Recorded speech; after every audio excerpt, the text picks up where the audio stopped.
ठरलं तर मग या मालिकेच्या येणाऱ्या भागामध्ये आपण पाहणार आहोत की प्रिया अश्विनचं रजिस्टर मॅरेज झाल्यानंतर पहिल्याच रात्री प्रिया आपले रंग दाखवायला लागते। ती अश्विनला बोलते की आपलं आता नवीनच लग्न झालंय, थोडे दिवसात तू माझ्यापासून 4 हात लांब राहिलास तर बरं होईल। तेव्हा अश्विन बोलतो की तन्वी आपलं लग्न झालंय, तू असं का बोलतेस? आणि प्रिया बोलायला लागते मला थोडा वेळ हवाय, पण प्रियाला अश्विनशी लग्न करायचं असतं ते फक्त सुभेदारांची प्रॉपर्टी हडपायसाठी। तेव्हा ती अश्विनला सांगते तू थोडे दिवस माझ्यापासून 4 हात लांब राहा। तेव्हा प्रिया त्याला बोलते मी तुला अजून एक्सेप्ट केलं नाही, तू माझ्यापासून थोडा लांब राहा। तेव्हा अश्विन बोलतो तुला वेळ घ्यायचा तर वेळ घे, पण तू असं काय बोलू नकोस।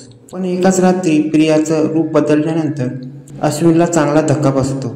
तेव्हा अश्विन बोलतो तू बेडवर झोप, पाहिजे तर मी सोफ्यावर झोपतो। तेव्हा प्रिया बोलते मी रिस्क घ्यायला तयार नाही, त्यापेक्षा तू बाहेर झोप। तेव्हा अश्विन बोलतो जर मी बाहेर गेलो तर मला कोणी पाहिलं तर? तेव्हा प्रिया बोलते ते जे तू बघ। तेव्हा अश्विन विचार करतो मी प्रियाशी लग्न करून चुकलो का? इकडे सायली आणि अर्जुन विचार करतात की प्रिया अश्विन बरोबर लग्न करून या घरात आली आहे, पण ती अश्विनला सुखी ठेवेल ना?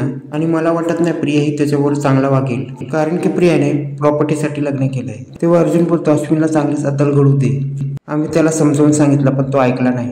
तेव्हा सायली बोलते मी देवाकडे प्रार्थना करते की अश्विन बरोबर काही चुकीचं होऊ देऊ नये। तेव्हा इथे प्रिया अश्विनला बोलते तू बाहेर झोप आणि काय ते कोणाला कळू दे नाही, आणि घरातल्या गोष्टी बाहेर जाऊया नको। तेव्हा इथे पूर्ण अश्विनला बोलते तू प्रियाच्या रूम मधनं बाहेर का आलास? तेव्हा तिथे प्रिया येऊन बोलते माझा व्रत आहे ना, मी या घराच्या सुखासाठी व्रत केलंय आणि थोडे दिवस आम्ही थोडा लांब राहणार आहे। या घराच्या सुखासाठी जे पण करता येईल ना त्यासाठी मी अश्विन पासून थोडे दिवस लांब राहीन। तेव्हा इथे पूर्ण अश्विनला बोलते तुझी बायको किती या घराच्या सुखासाठी किती प्रयत्न करते, पण प्रियाची ही नाटकं खूप दिवस चालत असतात। पण अश्विन तिला समजवायचा प्रयत्न करतो पण ती काही ऐकत नाही। पण या टेन्शन मध्ये अश्विन पुढे जाऊन खूप दारू प्यायला लागतो आणि अश्विन विचार करतो की मी दादाचा आणि वहिनीचा ऐकलं नाही आणि या प्रियाशी लग्न केलं। आणि तो एके दिवशी प्रियाचं फोनवर बोलणं ऐकतो आणि फोनवर प्रिया सांगत असते की मी अश्विन बरोबर पैशासाठी लग्न केलं आहे, मला त्याच्यात काही इंटरेस्ट नाही, माझं प्रेम फक्त अर्जुनवर होतं, मला अर्जुनवर लग्न करायचं होतं। आणि हे सगळं ऐकून अश्विनला चांगला धक्का बसतो आणि ह्या टेन्शनमध्ये अश्विन रोज दारू प्यायला लागतो आणि त्याला घरचे पकडतात आणि बोलतात काय चाललंय अश्विन? तेव्हा प्रताप येतो आणि बोलतो अश्विन तुझं दारू पिण्याचं प्रमाण वाढलं आणि तू सुभेदार घराची इज्जत धुळीला मिळवलीस। तेव्हा अश्विन बोलतो मी लग्न झालेल्या दुःखात दारू पितोय। तेव्हा प्रताप बोलतो अश्विन हे काय बोलतो? तेव्हा पूर्ण बोलतो हे काय बोलतेस तू तन्वीबद्दल हे काय बोलतोस?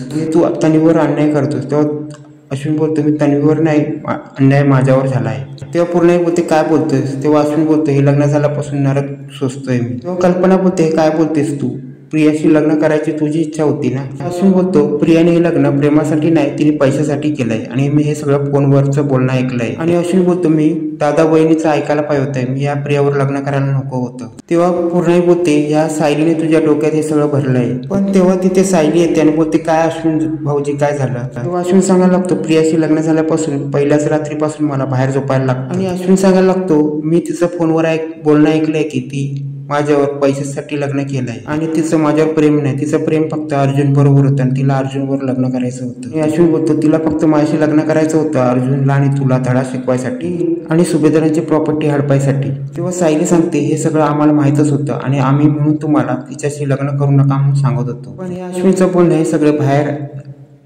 सुभेदार कुटुंब ऐकत असतात। पण इतक्या खालच्या लेवलला ही प्रिया खालच्या लेवलला गेली हे सगळ्यांना आता समजलेलं असतं। तेव्हा अर्जुन सांगायला लागतो ह्या गोष्टी असाच होणार होत्या आणि हे म्हणून मी तुम्हाला सांगतोय प्रियाला या घरात आणू नका। आणि माझं बोलणं आणि सायलीचं बोलणं कोणी ऐकलं नाही, ह्या घरात ती आली फक्त त्रास द्यायसाठी आणि ह्या प्रॉपर्टी हडपायसाठी। तेव्हा पूर्ण बोलते मला पण विचार पडला होता की लग्नाच्या पहिल्या रात्री अश्विन बाहेर का झोपला? तेव्हा सायली सांगायला लागते या घरात कशासाठी आली, पैशासाठी आली, कशासाठी आली? तेव्हा अर्जुन सांगायला लागतो हेच सांगायचा आम्ही प्रयत्न करत होतो पण तुम्ही कोणी आमचं ऐकलत नाही। तेव्हा सायली बोलते सारखं सारखं तेच बोलू नका, अश्विन भाऊजींना किती त्रास होतोय ते बघताना। तेव्हा अश्विन बोलतो मला त्याच लायकीच आहे, मी तुमच्या कोणाचं ऐकलं नाही, मी तुमचं जर हे ऐकलं असतं ना तुमचं माझ्याबद्दल हे सगळं आज झालं नसतं, माझ्या बरोबर जे प्रिया आता करते ते काहीच झालं नसतं। सायली बोलते तुम्ही काळजी करू नका, या सगळ्यामध्ये सुखरूप तुम्हाला बाहेर काढण्याची जबाबदारी आमची, पण तुम्ही स्वतःचं आयुष्य बर्बाद करू नका। तेव्हा कल्पना बोलते तू स्वतःचं आयुष्य बर्बाद करू नको, आहोत आम्ही तुझ्या पाठीशी। तेव्हा अश्विन बोलतो आम्ही चुकलो,